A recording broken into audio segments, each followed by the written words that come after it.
President Joe Biden has ordered the CDC to issue a new federal eviction moratorium to temporarily halt evictions in counties where COVID-19 is spreading rapidly. Brigida Santos joins me to talk about this story.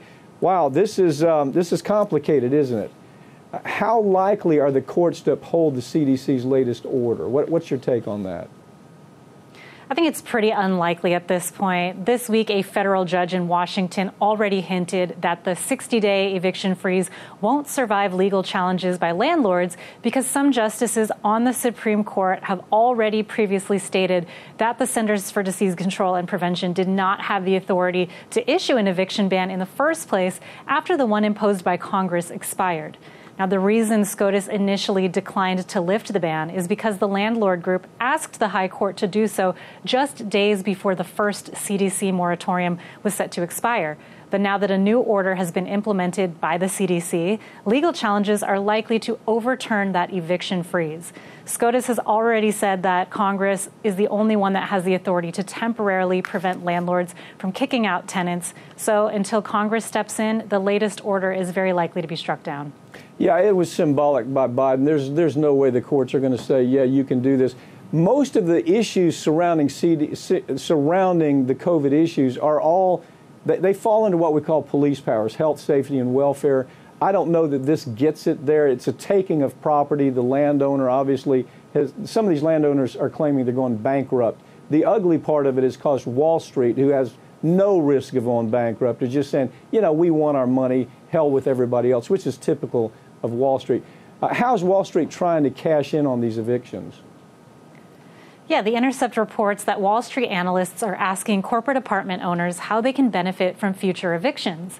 Investor-owned apartment trusts are now reportedly gearing up to remove tenants for non-payment, renovate units, and then hike up rent costs. Real estate groups have also focused on how to generate profits during the pandemic, and they spent over $100 million lobbying. Prices in the housing market shot up during the pandemic, and rent prices are now following suit. In June, rent was up 14% from the previous year. Real estate stocks have also soared, but for tenants facing eviction, renting again in the future is going to be very difficult once you have an eviction on your record. Yeah, you can't look at this just as a Wall Street issue. There are always flying monkey predators coming out of Wall Street. They're the ugliest of the uglies. But on the other side of that, you got mom and pop. Okay, they have an investment in something that they're renting out. They run the risk of going bankrupt if that money doesn't come in. So it's a really complicated situation. I think the court is going to look at it, and they're going to look at the mom and pop side of it and say, no, you just have no right to take this unnecessarily. Congress created an emergency rental assistance program to help tenants during the pandemic. What's the status of that? That seems like it's a more logical approach. It's more logical, but unfortunately, states are making it incredibly hard for renters to access the $46 billion Emergency Rental Assistance Fund. And on top of that, places like California have been struggling to pay people. Just 2 weeks ago, here in California, there was a 200,000 claim backlog at the Employment Development Department. People who lost jobs due to no fault of their own have been waiting for months to hear back about their unemployment claims. They still can't get a hold of anyone at EDD.